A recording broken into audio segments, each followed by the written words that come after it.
What's up, Ozarks? It's Chris Pinson here inside your Ozarks First digital studios. And today, I finally have the man himself, the mountainous man from Nixa High School. We are talking about Jackson Cantwell, joining me live in studio here. And Jackson, I've been looking forward to this because you and I have talked a lot, through the past couple of years you've been here. But finally, I want to get to know you as the person, aside from the football player as well.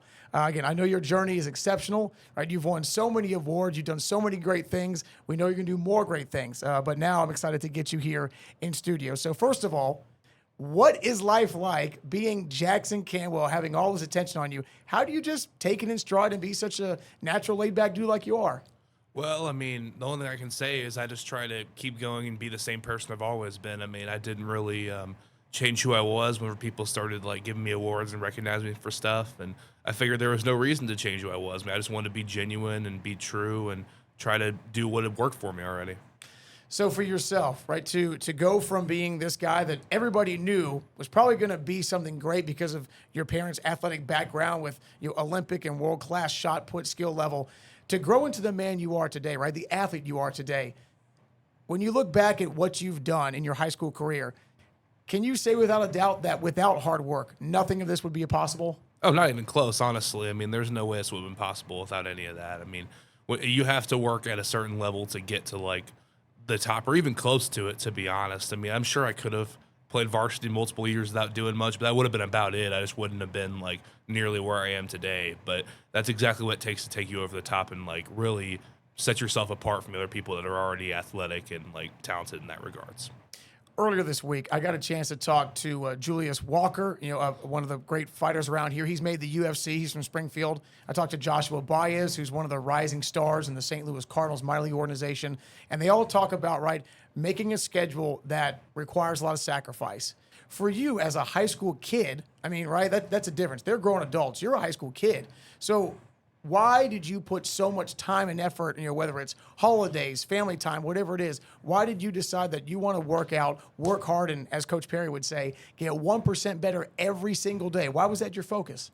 Well, it's just something that I fell in love with. I fell in love with the process, and that's just what I've always done is I've always just tried to keep getting better and let that keep me going, and just my desire for improvement every day has been kind of what's gotten me here. For you to come from such an athletic background, again, your parents, both high caliber shot put artists, you, of course, put up insane numbers as a shot put and discus athlete yourself. Why did you seem to gravitate more towards football with your commitment to Miami as opposed to going and doing just track and field? So that is a good question. I think the main reason for that is because both my parents were collegiate track athletes and both did some time in the pros. And I just wanted to do something different. I wanted to, be my own man. And in the track circles, I was Christian Cantwell's son. And in the football circles, he's Jackson Cantwell's dad. So that's kind of the difference there. For you to stand out on your own like that, when did you realize you wanted to do that? It was around like freshman or sophomore year because I would go into recruiting calls and reporters, and they would have no idea who my parents were. And that was kind of nice because in the track world, I was always Christian Cantwell's kid, and that was pretty much all it was chalked up to. So as much as I love my parents, I like being able to, be my own person and create my own path and just do something different than what had already been done. Is it, right, the way you say that, I know what you mean when you say, well, I was just Christian Cantwell's son. But obviously, right, that's pretty good notoriety too, right? Well, yeah, I mean, it helps, obviously. But, I mean, at the end of the day, I just like being able to, create my own name and do something that hadn't been done in my family yet. Well, certainly being named Missouri's Gatorade Player of the Year back-to-back years is impressive. But then, just this week, you got the honor of having Hall of Fame lineman Joe Thomas from the Cleveland Browns surprise you with the National Gatorade Player of the Year honor. What was it like? Did you expect that when you walked through the doors there at your indoor training facility? So stuff started gradually not adding up throughout that morning a little bit more as the hours went on. I mean, it started out pretty normal. Coach Perry told me to wake up and go to some elementary thing I probably wouldn't have wanted to wake up for. And, I'm headed over there, and we're sitting over there and waiting for the bus full of other guys to get there because I have a really good schedule. I start school at like 11 o'clock. So That's a dream schedule. I wasn't going to go over there and I wasn't going to go over there with the guys, so I just drove over by myself. And we were talking there for like 45 minutes. I was like, where's that bus at? Like, I was wondering where the guys are at. And they're like, oh, that bus actually never made it out of there. I was tempted to text like Hayden or one of my friends and ask like what happened to those guys. But he was like, actually, let's just go head back over to the high school. We need to see what's going on over there. So I was like, do I need my car? He's like, you can leave it there. I was a little confused. I was like, Coach, I'm gonna need my car. But we started driving over, and I mean, I could just see like he was just texting more than normal whenever we were there. Usually he doesn't really do as much of that. And he pulled into a door we've never been to, and he was like, all right, so this fob over there, it doesn't work, so we're gonna go in this door. I was like, that fob worked yesterday, Coach. Like I walked in that door less than 24 hours ago. But then but then I was like, all right, well, I mean, I'm just gonna walk in the door. I was like, whatever happens, happens. And I see like 100 people staring at me, 7 people holding cameras, and I'm just like, what's going on? Like I was just a little surprised. But then I saw Joe walk out, and I was like, all right, well, that's pretty cool, isn't it? Right. It's funny because from that video that was posted online, right, we see you walking through the doors and like Joe Thomas almost blitzes you. It's like, hey, kid, congratulations. You're the National Gatorade Player of the Year. Did you recognize it was Joe Thomas? Oh, yeah. No, I'd seen him before. I mean, I grew up on watching football whenever he was best offensive lineman in the league. So I'd already known about what he did. And he reached out to me. He was actually the guy that got me my Wisconsin offer because he told the staff to offer me. No way. Yeah, that was the guy that got me in contact with Wisconsin back in my freshman year. Because he looked up to my dad whenever my dad was a thrower because he threw in college as well at the University of Wisconsin. So he knew about me from that, and he told them to reach out. And then later on, I saw him at the O-Line Mastermind Summit, hosted by Duke Manyweather down in Texas. I was down there, and I picked his brain on some offensive line stuff for a while, and I actually ended up using a little bit of it this year. So, I mean, definitely was a good weekend there. But, we built that connection there. So, I mean, my parents I remember they were, like, looking back 2 weeks ago, they asked me a question about some of my favorite athletes and told me to list the top 5. And that was probably the only offensive lineman I listed. And they were saying that was why they went with that. But it was really, really cool of them to show up and do all that. It was incredible. It's so funny you have that little connection, right? And he's like, hey, Wisconsin, you might want to talk to this kid as a freshman. So walk me through this process, right? As a freshman, again, people know your name in the track and field world. They see your already growing size at such a 13, 14-year-old kid. Walk me through this process of how everything went from maybe a few offers or calls to just full-blown coverage across the board for you. What is that process like, and how did you and your parents take that in stride as things ramped up? Well, I mean, what made me a national recruit? I mean, I did not expect my first offer to come at all whenever it did. It was in October of 2022 from Kansas State. Now the whole staff has changed. Everything in college football has changed. Of course. Then. But what blew me up from being just another prospect to being one of the top guys was I did a weekend where I camped at Georgia and Bama back-to-back and then went to Tennessee after. And picking up those 3 offers in 5 days, and I camped really good at Alabama and Georgia. That was kind of what blew me up and put me on the map because I told myself – after I got the first 2 offers, I was like, whenever I think I'm good enough, I'm going to go, camp in front of Nick Saban and try to get the Alabama offer, which honestly, looking back, I would have never gone to Bama, but really? But I just wasn't the coaching. It wouldn't have been for me, but I do think that, I just want to know if I was good enough as far as that goes. So I went down there, and he actually forgot to offer me day one, so that was funny. He forgot to offer you? What does that mean, he forgot to offer you? So basically, the O-line coach told me that he thought I was already offered, so he never mentioned anything about it, but he just straight up forgot to offer me in the meeting they had in there. So I was a little confused because I was like, Georgia was planning on doing that a couple days later, and I already knew that because my coach had talked to him a little bit. But I was just like, well, that's interesting, isn't it? Because I thought I had a pretty good day at camp. I was like, I thought I did pretty good today. I played against some good players, and I held up pretty well in one-on-one. So I was like, that's strange, isn't it? But I don't know. I think you just made a miscommunication there. But in conclusion, that was that weekend that was kind of where everything blew up because after that, a bunch more of the sites started reaching out to me for interviews and starting to wonder about what I was going to do heading into my sophomore year. And people, my freshman year is a completely different player than I was now in a worse way. I just wasn't as good at football yet. But, I still, for a freshman, was pretty good. So people started watching that a little bit more, and they were like, hold on, this guy could be pretty good going into sophomore year. And then I think it was a combination of that and putting together a good sophomore year campaign in high school, getting to first team All-State as a 15-year-old 10th grader. That was kind of where, everything really took off. And then after that, it was just kind of never the same. Okay, so let's talk about that. From the kid you were, right, into now the grown man-looking guy that you are, what has improved the most? And secondly, when you were at these camps, as you've grown in size and skill and talent and knowledge, when did you go, hey, you know what? I can hang with these big boys because these are the best around the country too, and I'm not letting them get to the quarterback. It was probably around that time where, the first time where I really got a taste of that was playing against one of those Lee Summit North teams from my freshman year, and Out of Kansas City. they were absolutely loaded up. But I was out there, and I felt like I could hang with some of those guys as a freshman, and I talked to their O-line coach after, who actually I trained with him for a while, Chris Gomez out of Kansas City. And that was where I realized, like, there were a lot of people after that game that said, like, obviously there's some really good players you're playing against, but like, you held up pretty well for being a true freshman. Like, you can be pretty good someday if you keep working at this, because I had no idea what I was doing back then. And then over the years, I mean, obviously at those camps, that helped a lot. And I mean, I think the biggest thing as of recent was the All-American game last year. I went there and I played out of position all week. I was playing right tackle and left guard. I usually play left tackle at my high school. I actually started playing more stuff, different stuff after that game. I'm now all over the offensive line most weeks, but I still base out of left tackle. But I mean, that was where I realized not only can I get other positions, I can hold up really anywhere. And like pass protection at right tackle worked out pretty well against a bunch of the best players in the country. I mean, I could play inside. I was able to, I mean, if I probably could have gone back over to the left and been okay. That was where I realized I was like, I think I might be okay as far as playing against some of these guys goes. Like, I do belong at this level. And that, like, I was as big as or bigger than, like, pretty much everybody there. So I knew I was like, that won't be an issue. So how fast I can process the next level.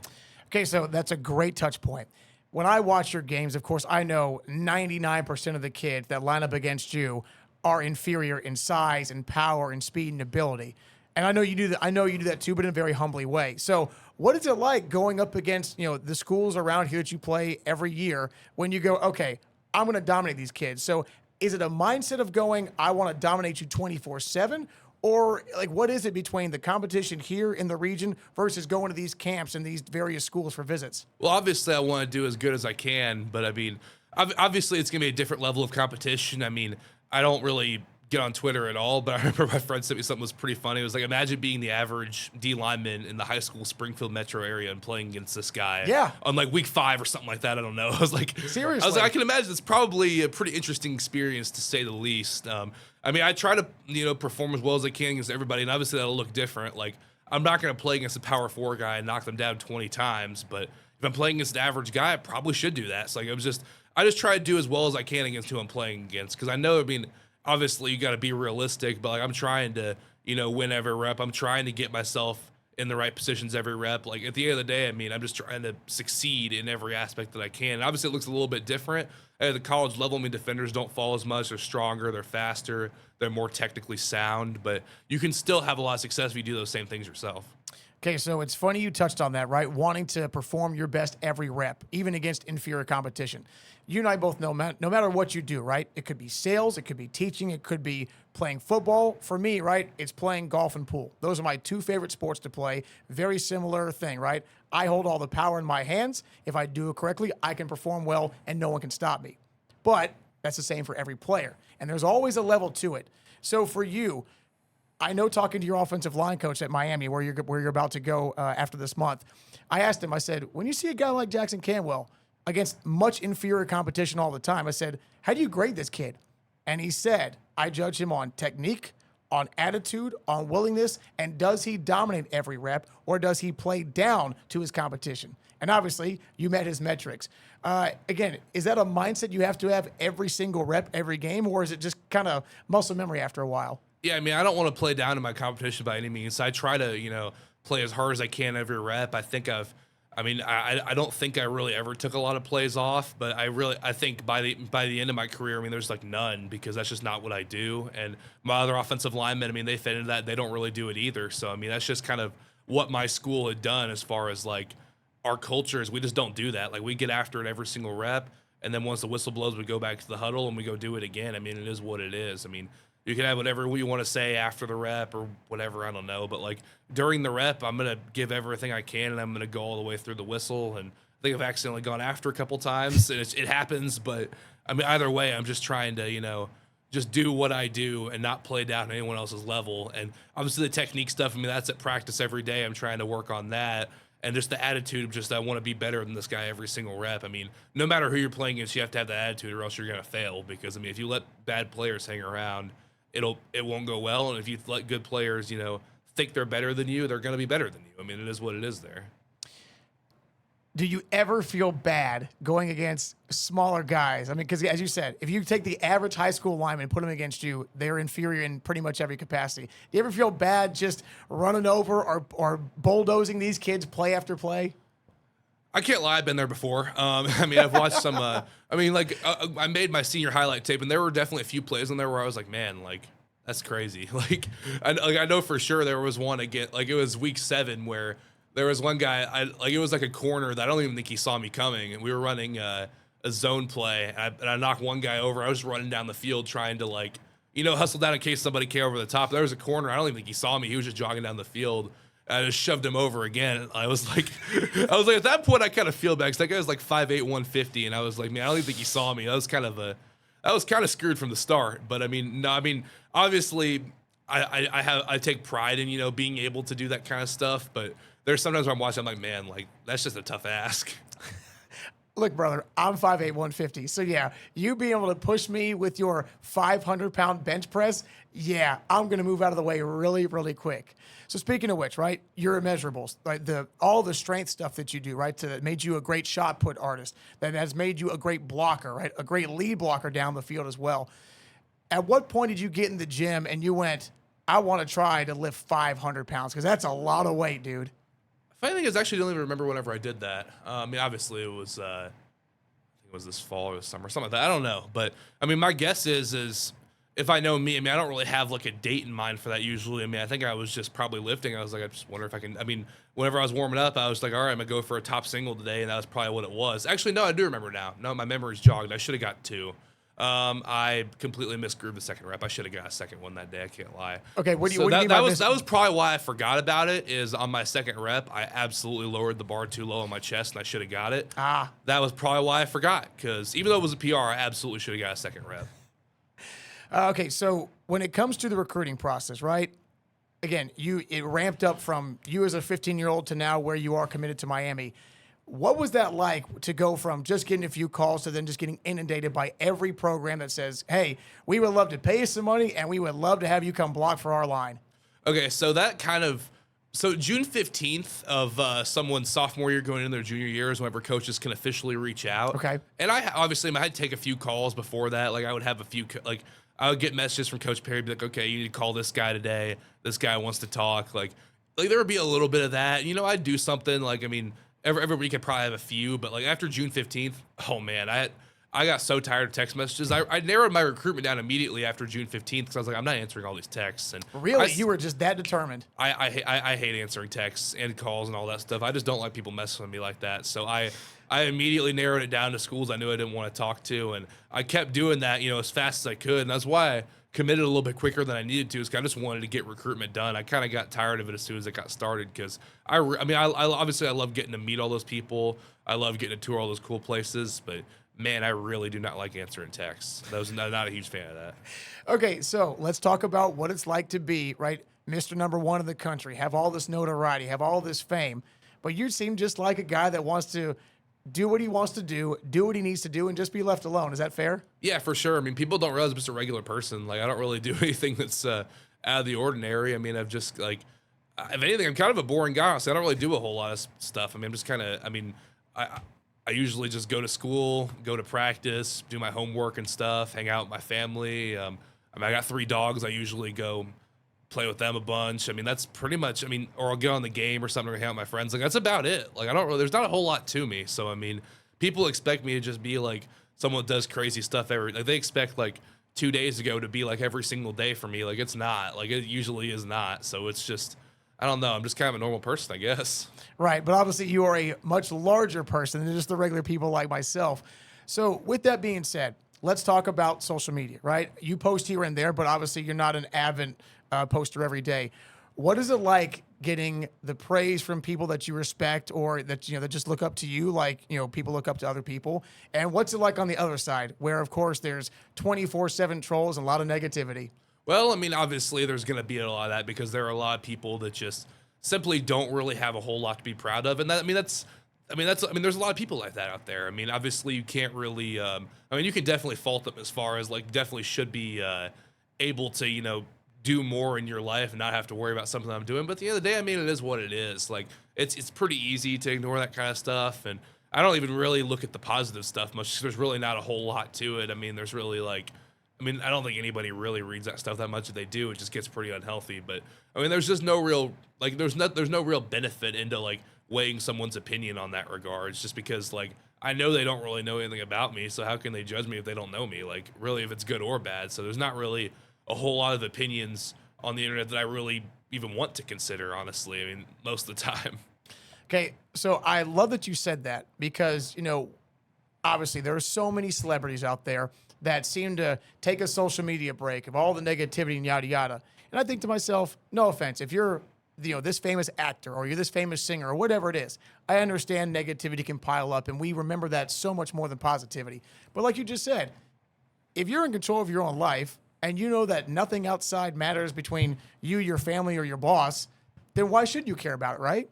Yeah, well, a lot of people aren't really like, don't really understand that. And I think that's something that Coach Perry, like, if he's stuck anything with me, I mean, there's probably the two things, just continuing to get better and that, because like one thing that he shared with me a lot is that like at the end of the day, like these people are just, they don't have an effect on my life, like they just don't, and so there's really no reason to pay any attention to anything they do or pay any attention to anything they say just because it doesn't matter. Like there's nobody like. I mean, it takes no balls to be tough on the internet. It takes nothing. So, like, it really doesn't affect anything that's going to actually happen in your life, what these people say. So it's pretty easy to, like, think about what the facts are and that these people just have nothing going on, so they have to, say something to you. I mean, that's kind of, I mean, there are people out there, you know how they are. Like, they talk about who's better, Michael Jordan or LeBron, so much they forget that, they've got to have life responsibilities of their own. They get caught up in other people's lives they don't even know about theirs. So that's pretty common, I feel like. But at the end of the day, once you get to a certain point, it gets a lot easier to ignore it. Okay, so let's talk about the difference in coaches. You obviously understand that you've been blessed with a great coach in Coach Perry, who clearly has instilled that 1% better everyday mentality in you and your teammates. But also, there's a difference in coaching at the next level. So talk to me about what Coach Perry has meant to you and how he has helped mold you into the guy and the football player you are.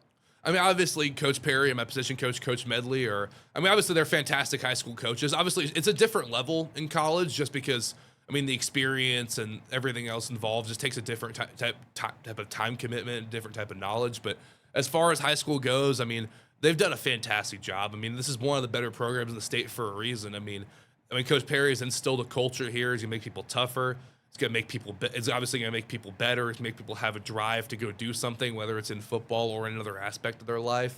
And that's something that, that's just been instilled since day one, since I've been here. So, there's never really been any other message besides, just continuing to keep getting better, that it doesn't matter what's going on. You got to be there and you got to, be present. And you got to, be a good teammate and all that good stuff. And I know my position coach, he's instilled a lot of that same stuff, being tough, being a guy that can show up every day, every single play, like not taking a moment off and not just like settling, like being someone that can the real life version would just be like, coming to work every day with like a good attitude and like, working hard. But like on the field is like just one thing that he's instilled is, playing hard every single play and then going back to the huddle, resting for about 20, 25 seconds and then going and doing it again. So, that's just what they've instilled in us. And I think that's why a lot of people that come out of our program have been really, really good, is because of that.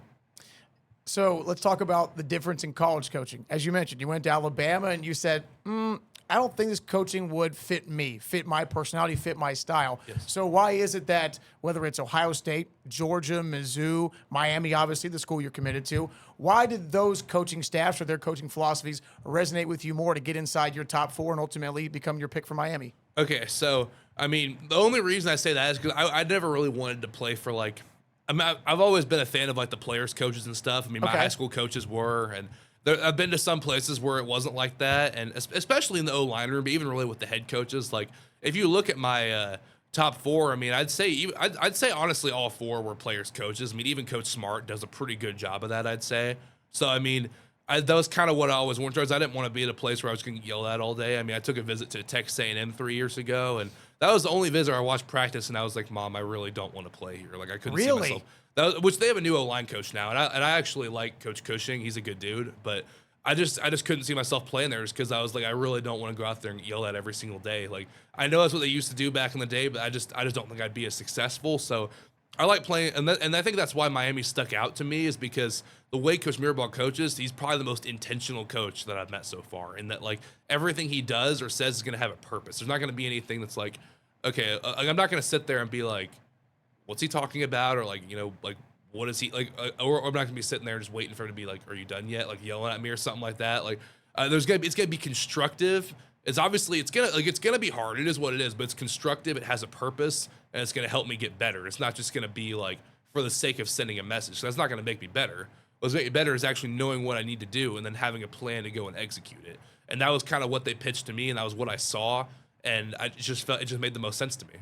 Now, between Ohio State, Georgia, and Miami, right? Clearly, D1 factories that have sent plenty of players, of course, right, to the pros. So when it comes down to that, as you just mentioned, right, Coach Mirabal clearly has a better plan of execution than the other two might be. But do you ever sit back and kind of laugh and go, man, I can't believe everything has worked out because of my hard work. Everything that I've been dreaming of is materializing, and these guys want me, like I dreamed of. Well, I mean, I never really truly realized it until I just kind of thought one day, I was like, man, I'm doing this today. Like, it's crazy. Like, I remember I was just having a recruiting talk one time just in the hallway, like next to the gym. I think it was like sophomore year in the spring. There's a bunch of kids walking around like, what is going on out here? That's crazy. And I was just having a recruiting talk with like Coach Drinkwitz and the O-line coach there, Coach Brandon Jones. And like, it was just a normal recruiting talk. Like, it didn't feel out of the ordinary. Or like I'd be in the basketball locker room and I'd be like, I'll be right back, guys. Gotta go call Coach DeBoer, like, I'm just like, I gotta do this at 10 today. I have a little alarm on my phone. I was like, yep, gotta go take care of that. So it was just something that like, it just felt too normal, really. Like, especially like in the late stages of my recruitment, I'd be like, Coach Lanning wants something, guys. I'll be right back. Like, it was just, I don't know. It never really felt out of the ordinary just because that was kind of all I ever knew. Like, I never really had a point where I wasn't recruited in that regards, except for maybe way early on. But that was before anybody really was, because it's not many programs really reach out to guys that early to begin with. So as far as whenever I was a priority recruit, it always kind of felt like that, really.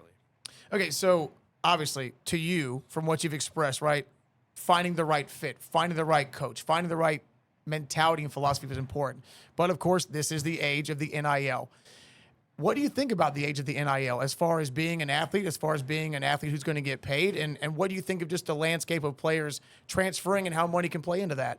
Well, I think it's a good thing that athletes can get paid because, the NCAA, they make so much money off of it. And you ask where it was going, and it was just going back to the people who work for the NCAA. So I think it's definitely better if they get the money for the stuff they're doing rather than the NCAA getting money for inherently not doing anything. So I think that's definitely a win for athletes, really regardless of the sport. Obviously, I'm not a huge fan of players transferring every year because not only does it not work out, offensive tackles actually have the lowest hit rate on that, by the way. Really? Transferring, yes, they actually have the lowest hit rate as far as panning out when you transfer. That's why I'm looking for a program, which I'm going to get my degree in Miami in 3 years. And then, hopefully I'm gone in 3 years. We'll see how that goes. But I promised Miami at least 3 years. So I got to get that degree. But it just doesn't seem to work out as much. There are some positions, like if you play defensive end or receiver or something where you don't need a system as much, you can transfer and that works off. I don't really like it to begin with, because I feel like if you're going to pick college, you stay there and get said degree. But at my position, it works out by far the least, actually. I think that was actually a Miami recruiting graphic, if I remember correctly. But that was, it just doesn't work out. So that's why I don't really see myself ever wanting to do that. So that's why, in the position I'm in, I'm grateful that I got everything figured out. And I'm just going to be able to, play at least these next 3 years, hopefully just these next 3 years. And then, see from there, because I've got a plan and I know what I'm going to do in that regards. So obviously, right, I don't think anybody actually knows what the confirmed number is, right, for what Miami is going to pay you per year as you go play for them. But you have Drew Rosenhaus, and I know from being 37 years old, Drew Rosenhaus is arguably one of the best NFL agents there is, who is very good at getting top dollar for you guys. So when it came to trying to find the agent that you thought would best fit your priorities and what you wanted from the school you're going to go to, what was it like trying to settle on an agent, and why'd you pick Drew? So there's actually a really good story. I'm glad you asked that question. So honestly, the only reason why is it was around after my junior year. We started, we didn't really start a selection process. My parents were talking, maybe we should get one just because it seemed like it would be a smart thing to do going into the end of my recruitment, because once the 2025 guys signed, I knew we were going to be up next, and I wanted to decide sooner rather than later. And funny thing is, we were actually, well, not me, my dad was watching Hard Knocks, because at the time, he was into that show, and he saw Drew, working on some of that stuff.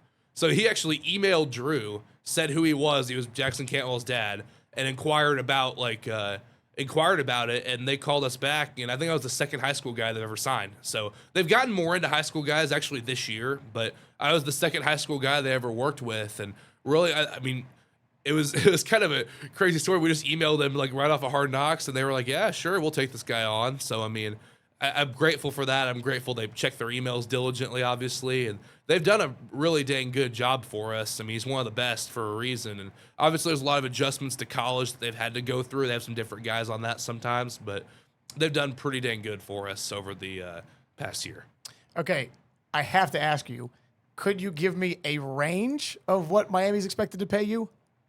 Well, at the end of the day, I mean, I think they're doing a pretty good job. They do a good job with everybody, and honestly, at the Power 4 level, I mean, nowadays you have to do that or else you're not going to be as competitive. There are some programs like Clemson and like a few others that just really don't invest in high school kids. And I think that's only really trending down from here. But there are a lot of programs, I mean, they're trending up for a reason. I mean, you see programs like, I mean, Texas Tech's done a pretty good job of it.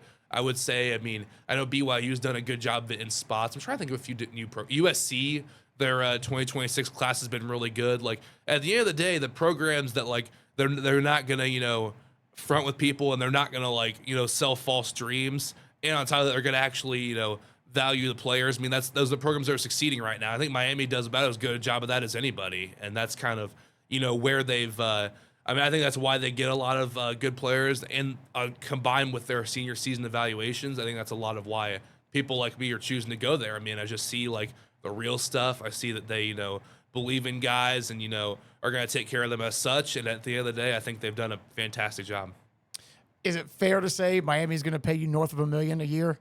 Well, I mean, again, it's just, the average, I don't know exactly what the average is as far as like what starters look like in the NCAA right now. However, I mean, I think they're doing a pretty good job as far as that goes. I mean, I'd like to think every program did a really good job. I mean, it really didn't have to come down to that, thank God. That would have been even tougher, but I got to, at the end of the day, I was blessed enough to where that wasn't the obvious factor, and that I got to, stress out a little bit more and make my decision over something else. So getting to, whittle it down, nitpick at the slightest stuff as far as what the coaches were doing. I mean, they did a pretty good job as far as that goes. Okay. All right. That's fair. That's fair.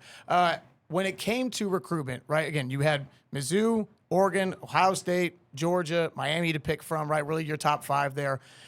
When it came to talking with the coaches, was it your priority? Was it their priority to say, hey, I want automatic playing time when I step on campus? Or is that like a, hey, right, I understand there's another level to try to be at, so I can afford, or I wouldn't mind taking a back seat and learning how to up my game one more level?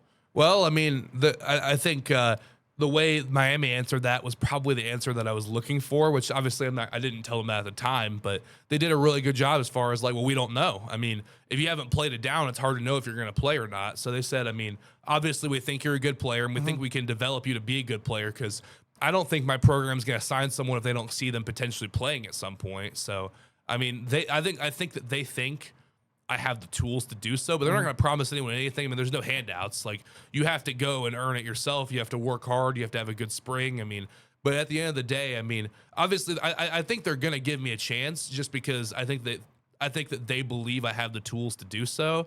However, I mean, nothing's guaranteed, and there's a lot of good players in their system already. So, I mean, it really just depends on who they think the best 5 are, and they're going to play the best 5 regardless of what's going on there. They don't really have, like, they're not going to play their favorites. I mean, there's too much at stake to do that. Like, they're going to play the guys that are the best, because they want to be employed every year. So they're going to do that. For you personally, any preference on where you play on the line? I mean, obviously, I think playing left tackle would be ideal, just because it's what I played in high school. But also in high school, I mean, I played right tackle. I lined up at right guard for a snap or two in the playoffs on like a specific play. So, I mean, I've lined up everywhere except center. So obviously I'd like to play left tackle. However, Miami has a guy that's made some starts over the last 2 years, 6'9", 350 left tackle. Yes, as I said that right too. That's not that's not a slip. I said 6'9", 350. So, I mean, that's I could end up playing right tackle. I don't think I'll end up playing guard at Miami. There were some programs where I might have ended up playing that, but I don't think that'll be a need there. So it'll end up being left or right tackle, and it really just depends. I mean, if Markel, the left tackle there, if he declares for the draft, I'll probably take more reps there. If he stays, I'll probably take more reps on the right side. So at the end of the day, it just depends on after the year, and I think I'll be ready to handle it either way. How exhausting is it to try to eat as much as you have to? And as of right now, how much do you eat per day in calories? And how much do you think you have to increase that to go play the next level? Okay, well, honestly, it's not that hard because I love to eat. It really is not difficult one bit. But, I mean, I don't think I'll really have to increase much of anything. The good thing about what I'm doing in high school now, and this is honestly a lot of credit to my parents, specifically my dad, because he's been a guy that, like, has kept track of this really well over the last 4 years. Like, whenever I went on my OV to Miami, I weighed about the same as I do right now, about 325 pounds. And that's what they want me to come in at. Like, they don't want me to, change where I'm at. I might add, like, 5 pounds. I know actually Coach Mirabal said he might even make me a little bit lighter and see how that goes, which I know they have some guys that are heavier than me that are shorter than me. So we'll see.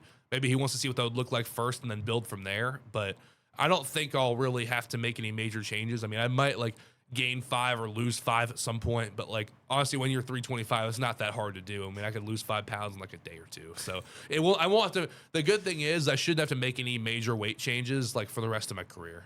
That is amazing. I mean, that's, again, to know that I have lived 2 of your lifetimes, and you are a gigantic human being, right? Because, again, size, genetics, and working out, working hard. All right, so what is your favorite go-to snack in between big meals, and what's your favorite big meal? Oh, man. So, like, are we talking, like, cheat meal here? Because I got a pretty good one for that. But okay, overall, let's do all 3. Let's do what's your favorite cheat meal, what's your favorite snack between big meals, and what's your favorite big meal? So my favorite, just like normal big meal. I mean, you cannot go wrong with a big old steak. I mean, Yeah. ribeye, porterhouse. I can never go wrong with one of those. And there's a lot of good sides, obviously, but you can get like some potatoes. I mean, any kind. Obviously, like fries or like any other kind of potatoes. Those always work. And get some pasta, rice, really any kind of carbs with that. I mean, that's just like one of the base meals that I have a lot, and it's pretty dang good. Like, I can never go wrong with that. If we're talking snacks, I mean, there's a lot of good stuff, honestly. I mean, it'd be hard to pick one for that, but I mean, there's so many good options. Really, just whatever's available at my house, because usually not a whole lot, but if there's something there and it looks good, I mean, I'll probably find my way to it. But if we're talking like cheat meals here, oh, the best one for this, and this is the one I would get after games. This is my favorite after game cheat meal. Is you go to Cane's and you get the Caniac combo and the box combo, no slaw, extra toast. So both of those, that was the cheat meal I went with. It's probably way too many calories, but that was what I go with, and it's really, really good, especially after you like play or something like that. Because, oh man, I demolished a couple of those this year. I bet you did. Okay. Have you ever tried to like participate in an eating competition? I have not. I think I'd fare okay, but I don't think that's something in my foreseeable future. Maybe if I get really bored after I retire or something. Maybe I'll just do it for fun. I don't know. I love eating, but I don't think that'd be in the cards for now, just because if I got to go work out the next day, I'm sure that wouldn't end well. Fair enough. All right, okay, so let's talk about your high school playing career in depth a little bit more here. You, of course, just got done playing in back-to-back state championship games. I know the results weren't what you guys had desired, but what was it like the first time you played last year, and what was the difference this year in having, whether it's the experience, the confidence, whatever? Well, the difference between this year and last year, which kind of made this year hurt a little bit more, I think this year we really thought we were going to win, because don't get me wrong, I think last year I had a great team, and last year, I mean, honestly, that team might have even been a little bit deeper as far as like the amount of talent we had. I think we had more top end this year, but I mean, honestly, like I think we had more belief this year, so it hurt a little bit more whenever we came up short. But I mean, I think that was the main thing, is we had the experience of getting there, because the last year our goal was to make it past state quarterfinals, like really, because I mean, obviously the goal every year is to win state, because that's what you do as a program. But I mean, that was what we had known as like, for the last, what seemed like 4 years, we'd never made it past like a Kansas City team. So we wanted to finally make it past the Kansas City team. We did that, and it was kind of like, okay, well, here we go now. We're kind of playing with house money at this point. Like, let's keep going.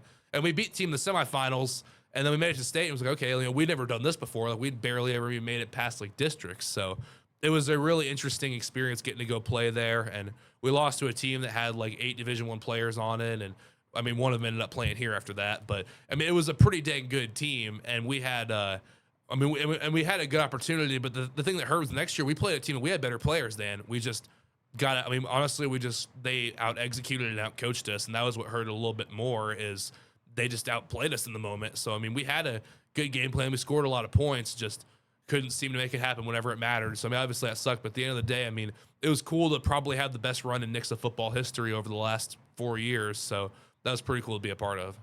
Can you talk to me how your parents played such a vital role in this entire high school career process between playing, training, recruiting, but also let you be who you are that you've talked most about? Well, I'm glad they did that because I think it worked out pretty well for all of us. I mean, for what it's worth, my final school, neither of my parents picked that one. I picked that one. So really? that was my decision, but I feel pretty good about it now. I think my parents understand why I picked it. And honestly, I couldn't have gone wrong either way. Like, all of them would have been great. So it really didn't matter. But I mean, at the end of the day, I think that they instilled a lot of values in me that made me successful, and they kept me grounded, and they made sure that I, did all the stuff I needed to do, whether it was as small as remembering to bring something to school or as big as, making sure I'm like, properly understand some things I need to do, or like properly understand like how important schoolwork is, like how important going hard at practice is. Like, they've instilled a lot of stuff in me, and I think I would be in no way where I am right now without them. What do your friends think of all this? Of you being, right, this big, huge national sensation? What do your friends think about all this? I think they've probably gotten tired of it by now. I don't know. I think they've just kind of gotten used to it as far as that goes. I think that's kind of the normal thing. I mean, I don't know. I think most of my friends just know me as me. So like, it's not really like a whole lot different, except for whenever I talk about something that would never really happen. I mean, my best friend is a guy that's going to throw at the power 4 level. So he's gotten like Hayden Mays. Yes. Yeah. And Hayden's had like, obviously it's a different taste as far as like the recruiting and stuff is gone. I try to get in Miami. They don't like recruiting, I guess, at Miami track. Besides the point, but they, he had a pretty, eventful, recruiting journey as well with a lot of big schools. So, I mean, he got a little bit of a taste of that, and he'll go win state in the shot and disc this year. He'll probably be in the running for Gatorade Player of the Year. He's going to have a great end to his senior year, and he's probably the only guy that's like kind of shared some of that like with me, so he can kind of empathize a little bit with what's going on. But I mean, the rest, I don't know. It's a little bit different as far as that goes. But at the end of the day, I think they just kind of know me as just me, because that's kind of what I've been this whole time, like even before like all the high school sports stuff. Okay, so 2 things here in the same vein. Number 1, how thankful are you that he wasn't upset, right? That he, in my opinion, didn't pull a Ron Weasley and look at you with such jealousy or resentment? Because, no offense, every track meet, it was you and him, and you were always 1 and he was normally 2. So what was that like for your friendship, for him to just be like, hey man, that's Jackson and he's my buddy and I'm happy for him? Well, the good thing about track is you're really competing against yourself. Mm-hmm. I mean, obviously you want to do as well as you can, but what he knew and what he understood is he's just trying to be better than he was. He's not trying to, do anything like, obviously we would try to take stuff from each other as far as like, getting better, but he was just trying to be the best version of Hayden Mays. I think that's what's made him so successful over the years is he's not trying to be anybody else. He's not trying to be Jackson Cantwell or, he was trying to be Larry Allen back in 6th grade. I remember that. He thought he was Larry Allen for a little bit. But other than that, he was just trying to be himself, and that's what's made him so good is like he's kind of forged his own identity and, done what he's done over the years. And I think he'll be a really good college thrower just because of that mentality he has and that ability to just like, have it within him to go out and get better every time he's in the circle. And he did that in football too for us as well, even if he may not have had as much motivation because of not playing it in college. But either way, he's a guy that's going to go out and compete every single time and give his all. And that's just, that's what's made him so good. So many athletes who have stood in your shoes, right? Who have been the cream of the crop, the talk of the town, the talk of the nation. Some guys keep your mentality, stay humble, and you just who you are. Other guys, of course, let it go to their head and they lose sight of a lot of what they work for and how they got there. Why is it that you decided to stay grounded and not let fame and fortune and social media prowess? Why did that not go to your head? Because I want to keep being good at what I do and I want to keep getting better. And honestly, in about 2 weeks, really none of this is going to matter anymore because I'll be practicing at a place where I've never played it down and I won't immediately be at the front of the depth chart. So it's kind of like a fresh start, and I'm okay with a fresh start. I kind of want one just because, a new challenge, new opportunities, living in a new city. It's going to be a little bit different, but it'll be cool to get outside my comfort zone, and it'll be cool to, restart and try to build back up and, start the legacy there. Because, obviously the legacy is now ended at Nixa, but, I'm sure it's gonna be like one of the. I mean, at least I hope it'll be remembered for years to come. I mean, I don't think those banners are going anywhere. They tried to actually give them to me, and I had to tell the custodian, "No, you guys are supposed to keep those. I don't want those." But they, I mean, in college, like I haven't done anything yet. I mean, besides signing, there's nothing else that I've done at the University of Miami. So I've just got to, start establishing myself and, just work as hard as I can to get better. And if I play, that'd be awesome. And if not, I mean, I just want to be the best version of me that I can be. If I got a lot better and I'm the sixth best lineman they have, I mean, we're gonna have a pretty dang good football team because I intend on being pretty good by the end of this year. But I mean, it wouldn't surprise me because we got some good players. So at the end of the day, I just want to, I want to, start being the best player I can be at the college level too. I know it's gonna be different. I know it's gonna be tougher, but I'm excited for that challenge. I'm excited to work alongside a lot more like-minded people that are in a similar position to me in high school. So, look, again, you're a bright kid, right? Your dad's in finance. I assume, are you going to be a finance guy as well? Oh yeah, no, I'm majoring in finance, going to Herbert Business School at the University of Miami, great business school. They were the only school that did not tell me that I had a top 5 business school, which is actually a lot of why I like them a lot, because most schools will tell you they have a top 5 business school, even though they absolutely don't. So they were honest and said they're the 21st best business school in the country, which was why I like that a lot. They didn't have to lie to me. So I'm excited to go there, and I think it'll be a good opportunity. And I think as far as the finance education stuff goes, it's the degree that like I can still use it, but it's not going to kill me because like I know Hayden's doing engineering and some of my friends doing other stuff that like I just don't want to get into while I'm a collegiate athlete. So I want to do something that'll not kill me, but it'll also be applicable. And with your finance background and upbringing, I think it's safe to say that if, in fact, you do get to go to the pros and you do make a very good contract or two, then hopefully you won't be as reckless as Odell Beckham admitted to being, right? Well, yeah, I mean, that's kind of the important part really for me is I think it'll help me whether I make it to that point or not. I mean, honestly, I think honestly that's the main reason why that I want to do that is because I think I'll be able to use it whether I play sports a long time or not, because it'll help me know how to manage my money a little bit better. I mean, obviously, I don't really buy a whole lot of stuff to begin with. I mean, I just don't need to. Like, they're going to have all the food and stuff at Miami. Like, I'm not going to need to buy anything. But, I mean, I'm just like... Oh, come on. You want to buy, like, a brand new Range Rover or a nice watch, a chain? I make a lot of jokes about that to my dad, mainly because I know it'll upset him and it's really funny. But, I mean, I just don't have a reason to. I'm not even going to bring a car down there, to be honest. I don't have a reason to have one. I mean, I bought an $80 chain, the big old 417 one. Like, it's $80. The last time I'll ever spend $80 on that.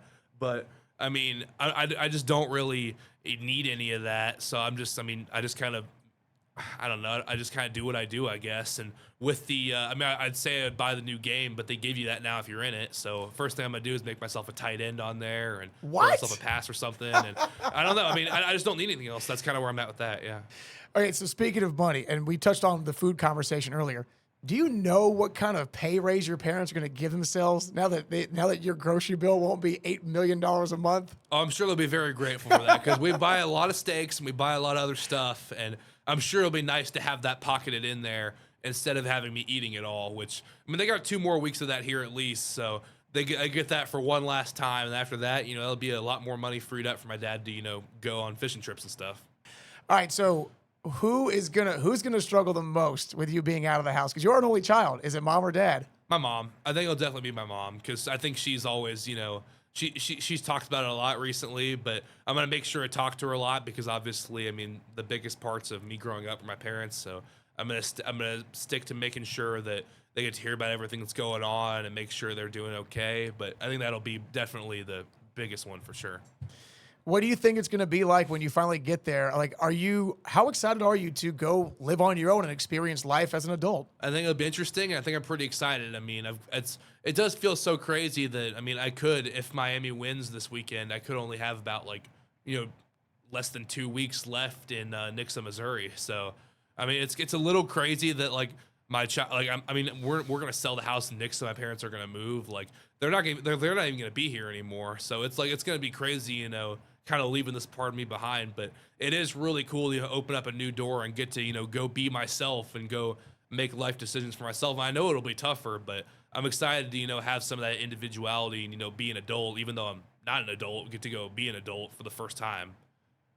All right, last question. What will you remember most about your time at Nixa, and what will you miss the most about being a Nixa football player?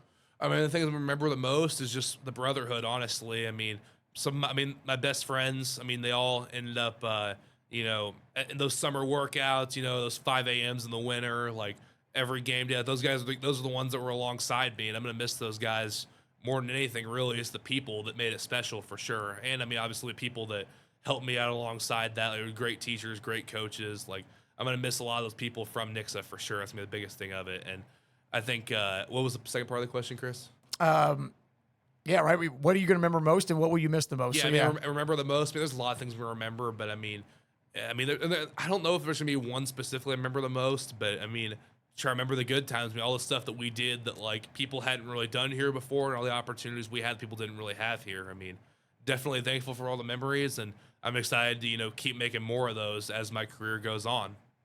Listen, Jackson, I cannot thank you enough for this. Again, I know with all the things you're inundated with, your time is precious. So, again, I know you didn't have to do this, so thank you very much for making that time with us here at Ozarks First. Again, I can't tell you how excited this area is for you to go to Miami, go experience new things, go accomplish new things, because, again, your mindset, your heart, your humility, everything about that not only makes us want to root for you, but makes us root for you because we love rooting for winners and we love rooting for good people, all right? And thank you very much. I appreciate the kind words, Chris. Yeah, man, trust me. Again, you're going to do great things, and we have no doubt. Hey, do me a favor. If you enjoyed this conversation, we got a lot more coming up here in Ozarks First because we've got all the talent in the world right here in our own backyard, and we love to share it with you. For Jackson Cantwell, the Gatorade National Player of the Year from right here in Nixa, Missouri, this is Chris Pinson. We'll talk to you next time.